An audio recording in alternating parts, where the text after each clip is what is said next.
লক্ষ লক্ষ লোক রাস্তায় দাঁড়িয়ে গেল, ক্লেন ইমেজের প্রয়োজন হয়নি। এরপরও আজকে এই প্রশ্নগুলো কেন আসবে? আমি ধরেই নিচ্ছি আবার রেজভী সাহেব এই কথাগুলো বলেননি। আমি হারুন সাহেবকে আমি বলছি যে দয়া করে এই কথাগুলো বললে আমাদের আত্মা কষ্ট পায়। যারা তাদের বাবারা সন্তান হারিয়েছে সেই বাবারা কষ্ট পায়। জীবন শেষ হয়ে যেত, চাকরি চলে গিয়েছিল, বেতন বন্ধ হয়ে গিয়েছিল, ফিরে পেয়েছে।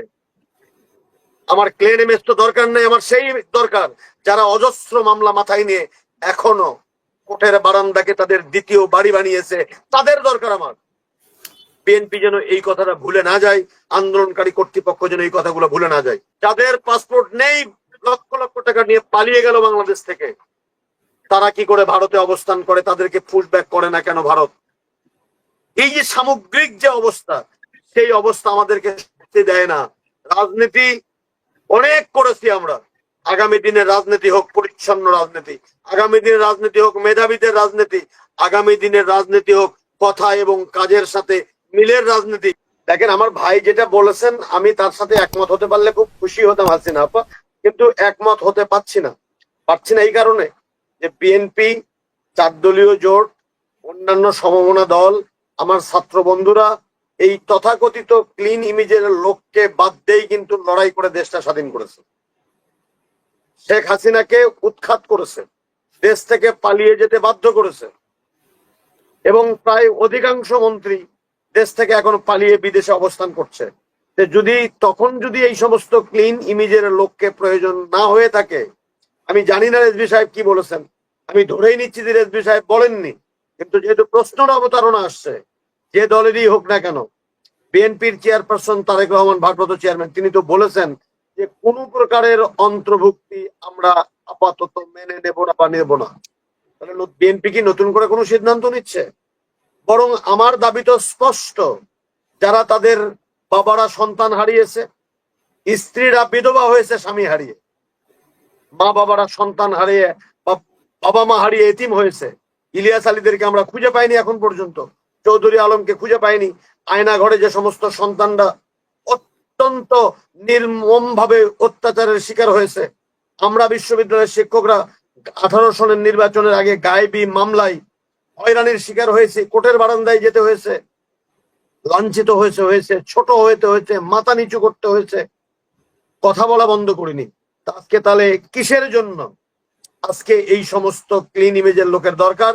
যারা যারা আরাম আয়েশে জীবন যাপন করেছে, যাদের গায়ে কোনো অত্যাচারের কাঁটা লাগেনি, কিন্তু আমার মাঠ পর্যায়ের এই আন্দোলনকামী প্রত্যেকটি ছেলেমেয়েরা তারা ঘরে থাকতে পারেনি, বাড়িতে থাকতে পারেনি, মশার কামড় খেয়েছে, ঘুমাতে পারেনি, পুলিশের দাবরানির উপর থেকেছে, তাদেরকে আপনি মূল্যায়ন না করে আপনি এই ক্লিন ইমেজের লোককে দলের মধ্যে ঢুকিয়ে নিয়ে আপনি তাদেরকে আপনি আপনি আপনি পদ পজিশন দেবেন। গতকালকে দেখছিলাম ছাত্রলীগের প্রচার সম্পাদক, ছাত্র দলের প্রচার সম্পাদক। দুঃখ লাগে হাসিনা আপা, কষ্ট লাগে। তাহলে যে সন্তানটি আমার নিগৃহীত হলো, তার শিক্ষা জীবন শেষ করতে পারলো না, বিশ্ববিদ্যালয়ে যেতে পারলো না, ক্লাসে যেতে পারলো না, তাহলে সেদিনকে সে অন্যায় করেছিল? সেদিনকে সে কি অপরাধ করেছিল? করেনি তো।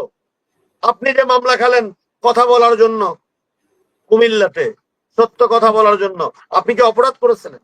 18 সনে আমরা ভোট চুরির বিপক্ষে, দিনের ভোট রাতে হয়ে গেল, তার প্রতিবাদ করতে যে মামলার আসামি হলাম বিশ্ববিদ্যালয়ের অধ্যাপক হওয়া সত্ত্বেও অন্যায় করেছিলাম, পাপ করেছিলাম। আজকে যদি এই প্রশ্ন যদি আমি হারুন ভাইকে বলি, কি জবাব উনি দেবেন? কেন? বিএনপির প্রাণ শক্তি তো তৃণমূলের সমর্থকরা। দেখেনি বিএনপি সেটা?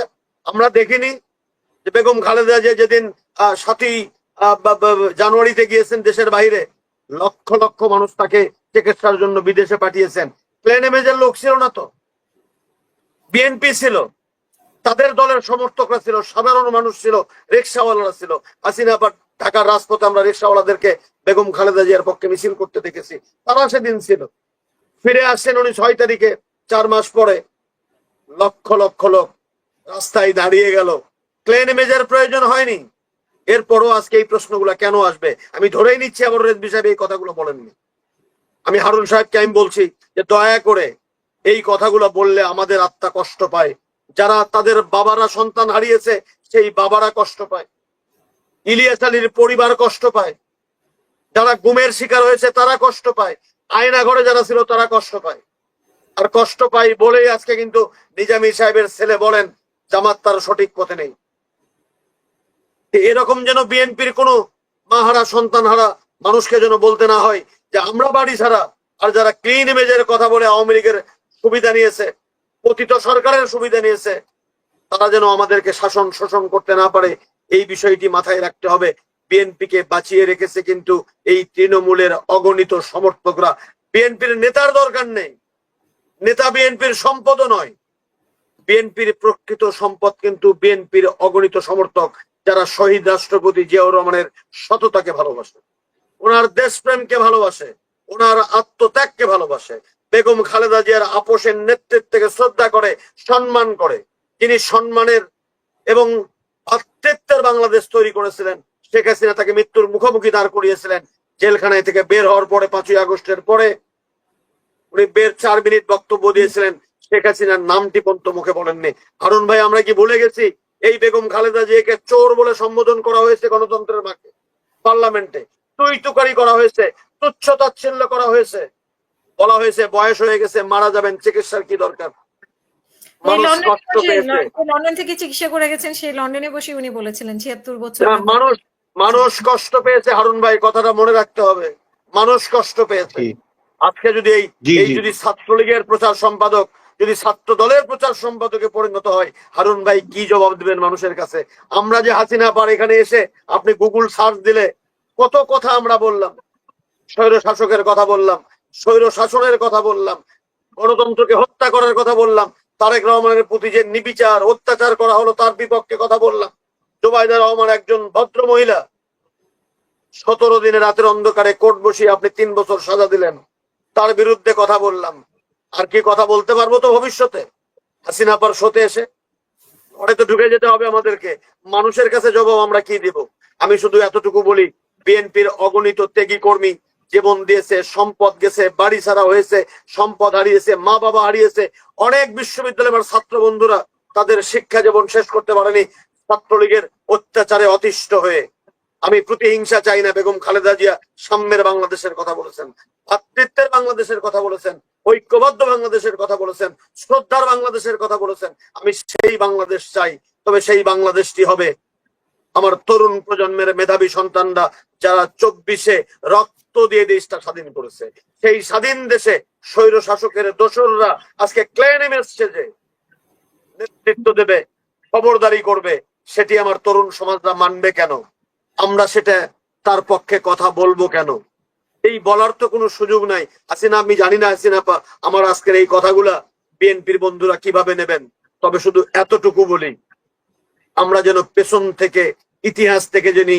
মির্জা ফখরুল ইসলাম আলমগীর ময়লার গাড়ি পুরানোর মামলার আসামি, আমরা কি ভুলে গেছি? জাতি ভুলে গেছে? আপনি ক্লিন ইমেজ খুঁজতেছেন, আপনার ক্লিন ইমেজের মহাসচিবের ক্লিনকে নষ্ট করার জন্য, ইমেজ নষ্ট করার জন্য ময়লা গাড়ি পোড়ার মামলা তাকে দেওয়া হলো।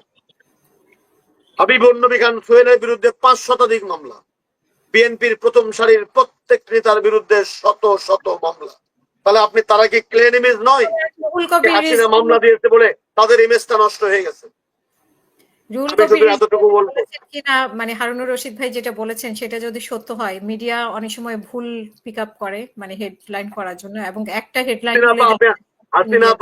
হাসিনা আপা সেটি যদি হয়ে থাকে, হারুন ভাই যেভাবে বলছেন, আমার চেয়ে বেশি খুশি বোধহয় কেউ হবে না। কিন্তু উনি একটা কথা বললেন, যারা কোনো দল করে না ওনারা যদি আসতে চান, যারা দল করে না তাদের প্রয়োজনটা পড়ছে কেন? আপনি যারা দল করে জীবন যৌবন শেষ করে দিল, জীবন যৌবন শেষ করে দিল, পরিবার গেছে, ধ্বংস হয়ে গেছে পরিবার। আমার নিজের আপন ছোট ভাই, শুধু টকশোতে কথা বলি বলে 5টা মামলার আসামি, জীবন শেষ হয়ে যেত, চাকরি চলে গিয়েছিল, বেতন বন্ধ হয়ে গিয়েছিল, ফিরে পেয়েছে। আমার ক্লেম ইমেজ তো দরকার নেই, আমার সেই দরকার যারা অজস্র মামলা মাথায় নিয়ে এখনো কোর্টের বারান্দাকে তাদের দ্বিতীয় বাড়ি বানিয়েছে, তাদের দরকার আমার। বিএনপি যেন এই কথাটা ভুলে না যায়, আন্দোলনকারী কর্তৃপক্ষ যেন এই কথাগুলো ভুলে না যায়। আর আপনি আব্দুল হামিদের কথা বলছেন, আমার দুঃখ করা ছাড়া কোনো কষ্ট নেই, বলার কিছু নেই। বেগম খালেদা জিয়া জামিন পান না মামলার আসামি হওয়ার কারণে চিকিৎসার জন্য। হামিদ সাহেব হত্যা মামলার আসামি হয়ে নির্বিঘ্নে চলে যান দেশ থেকে। কি বলবো? কি বলবো বলেন আগে আমাকে, এটা কি দ্বিতীয় স্বাধীনতা? এর জন্য কি আমার সন্তানরা এই বলেন আগে হাসিনা পামায় কার কাছে এই জবাবগুলো চাইবো, কার কাছে চাইবো? আপনার সাথে 4 তারিখে কথা বলেছি, 3 তারিখে কথা বলেছি, 2 তারিখে কথা বলেছি, 1 তারিখে কথা বলেছি, উপর্যুপরি কথা বলেছি। এই দেশটাকে স্বৈর শাসনের দোসর থেকে মুক্ত করব, অর্থনৈতিক ভাবে মুক্ত করব, গণতান্ত্রিক প্রতিষ্ঠানগুলোকে ধ্বংসের হাত থেকে মুক্ত করব। সর্বোপরি হাসিনা আপা, আপনার ভোটটা আপনি দেবেন, আমার ভোটটা আমি দেব।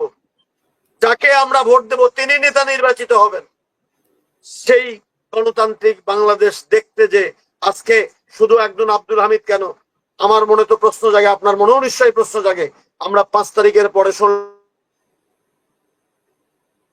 আওয়ামী লীগের প্রায় 5 শতাধিক হেভিওয়েট নেতৃবৃন্দ সেফ কাস্টডিতে আছে। কোথায় গেল তারা? তাদেরকে আমরা আজকে দেখি লন্ডনের কফি শপে বসে আড্ডা দিতে দেখি, কলকাতার কফি শপে বসে আড্ডা দিতে দেখি, দিল্লির কফি শপে আড্ডা দিতে দেখি। কালকে ভারত পুশ ব্যাক করে ভারতীয় লোকদেরকে হেলিকপ্টার গুজরাট থেকে নিয়ে এসে খাগড়াছড়িতে, যাদের পাসপোর্ট বাতিল করলো বাংলাদেশ সরকার, যাদের পাসপোর্ট নেই, লক্ষ লক্ষ টাকা নিয়ে পালিয়ে গেল বাংলাদেশ থেকে, তারা কি করে ভারতে অবস্থান করে? তাদেরকে পুশ ব্যাক করে না কেন ভারত? এই যে সামগ্রিক যে অবস্থা, সেই অবস্থা আমাদেরকে শান্তি দেয় না। রাজনীতি অনেক করেছি আমরা, আগামী দিনের রাজনীতি হোক পরিচ্ছন্ন রাজনীতি, আগামী দিনের রাজনীতি হোক মেধাবীদের রাজনীতি, আগামী দিনের রাজনীতি হোক কথা এবং কাজের সাথে মিলের রাজনীতি, আগামী দিনের রাজনীতি হোক ত্যাগীদের মূল্যায়ন করার রাজনীতি। সেটা প্রত্যাশা করি হাসিনা আপা। ধন্যবাদ আপনাকে।